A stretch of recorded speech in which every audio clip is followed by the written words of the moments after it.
Banks leverage your money to create wealth. They can make up to 50% profit on your money. In this video, I'm going to talk about how that works and relate that to real estate.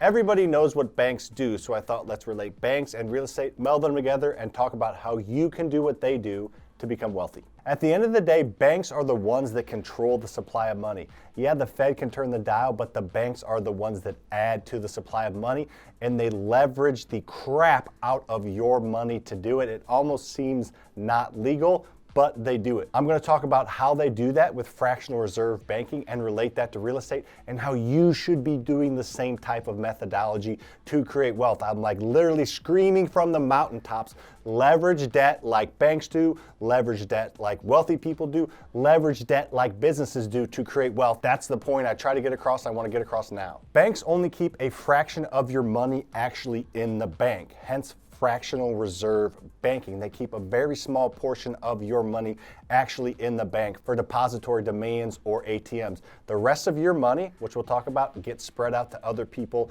and that creates more money. Most big banks have a 10% reserve ratio. So if you have $10,000 in the bank, they're only keeping 1,000 of your money in the bank. That other 9,000 they are leveraging the crap out of. How they do that is the money multiplier, because they're literally multiplying money. And the money multiplier is 1 divided by the reserve ratio. And as I just said earlier, most big banks' reserve ratio is 10%. So how to get the money multiplier formula is 1 divided by 10% for most banks, or 10. Meaning for every $1 that banks don't keep in reserves, they can lend out 10.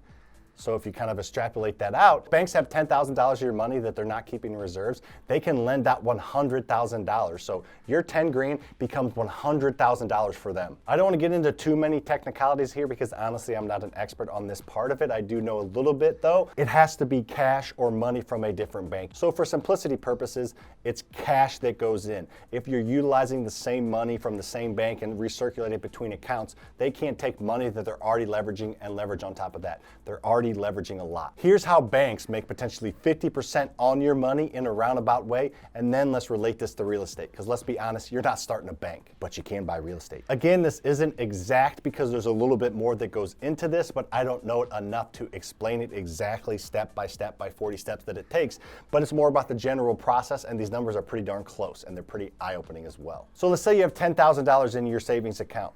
Most banks pay on their savings account about 0.0006 on your money. So if you had $10,000 in your bank account, at the end of the year, you're gonna make $12 on that money. So they're paying you that, and here's what they're actually doing with your money. They're taking your $10,000 and they're using the money multiplier to leverage that and loan out 10 times that, or $100,000. And a typical business investment loan from a bank gets 5% interest. So on your $10,000, they're lending out $100,000 and they're making 5% of that, or $5,000. So that's where I got my 50% profit. It's your $10,000 and they're making $5,000 on it. Now you may be kind of mad at the banks because they're making good money on your money, but A, it's perfectly legal, and B, it's actually pretty cool because it's not like they're just taking your money and buying a house with it for personal use. They are lending it out to other people and other businesses to create more business, to create commerce, and to boost the economy. That's how the whole world works. The whole world works on credit.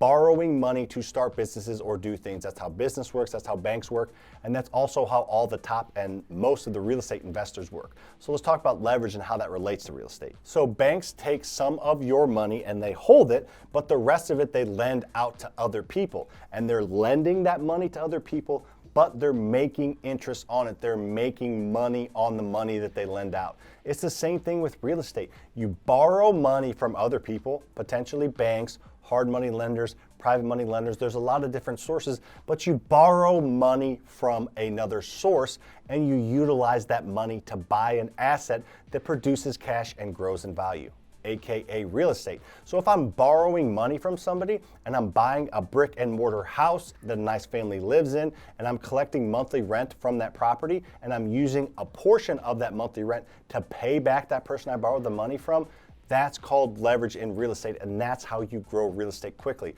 I own $26 million worth of real estate. If I were to do that without leverage and to do that with cash, I don't have $26 million to pay cash for it, and I don't even have 20% down to put on that $26 million, which would be $5.4 million.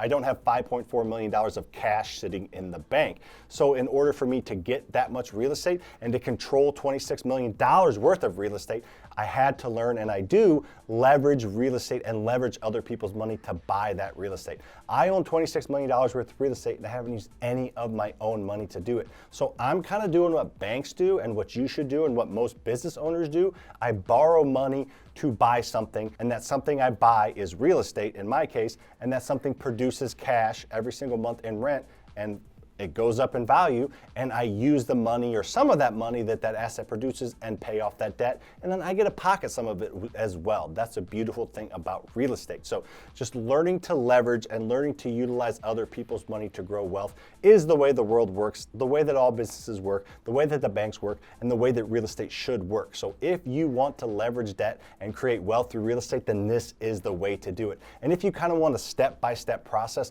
with a real house of actually how to do it, check out this video above where I walk through the BRRRR method, which is a way to utilize this for single-family rental properties or any type of real estate. For that case, that video can really show you step-by-step how to do that. I didn't want to make this a 45-minute video talking about banks and real estate and then getting on to an example, so check that video out. It will blow your mind if you've never heard of leveraging real estate or never heard of the BRRRR method. If you got anything out of this video, if it kind of blew your mind a little bit, make sure to hit that like button, subscribe. I'd appreciate it. See you on the next one.